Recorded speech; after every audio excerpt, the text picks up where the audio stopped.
Mesdames, Messieurs, bonsoir et merci de suivre la télévision du Burkina. Au menu de ce flash d'information, un atelier de réflexion vient de s'achever à Tenkodogo. Il a porté sur la conformité des législations nationales avec les engagements internationaux pris par le Burkina en matière de protection de l'enfant. Sur le terrain, des incohérences se font sentir au sein même du système national de protection, ce qui peut souvent retarder l'application effective de certains droits et devoirs de l'enfant.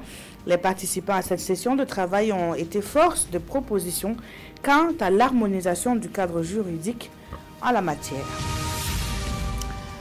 À Fadane-Gourma, c'est la fin d'un programme, celui de la valorisation agropastorale dans l'Est, plus connu sous l'anagramme Valpap. Durant les 4 dernières années, ce projet porté financièrement par la coopération suisse s'est concrétisé à travers des réalisations.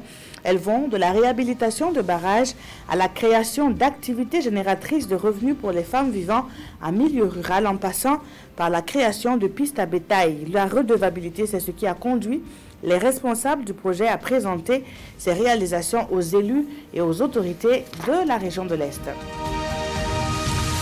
Et puis, à quelques heures de la Saint-Sylvestre, chacun se prépare à entrer dans la nouvelle année dans la bonne humeur. La star indéboulonnable reste la volaille. Et c'est un secret de Polichinelle. Cette période rime avec flambée de ses prix. Les cages sont certes bondées de gallinacés dans les marchés de la capitale, mais il faut revoir son budget si l'on veut servir un poulet, une pintade ou encore un dindon le jour de l'an. Le marché de la volaille à l'orée du Nouvel An, c'est un dossier à suivre en intégralité dans le journal de 20h. Et puis des millions de Congolais étaient appelés ce dimanche à exercer leur droit de vote en République démocratique du Congo. Le scrutin se déroule sans aucune aide ni mission étrangère, toutes refusées par Kinshasa.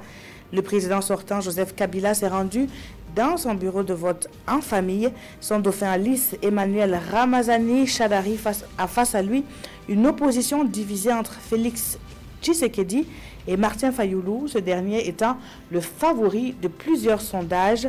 Le scrutin de ce dimanche a été reporté dans 3 zones, victimes d'Ebola et de violences. Merci d'avoir suivi ce flash d'information. Je vous retrouve à 20h pour l'édition du journal. Très bonne suite de programmes sur la télévision du Burkina.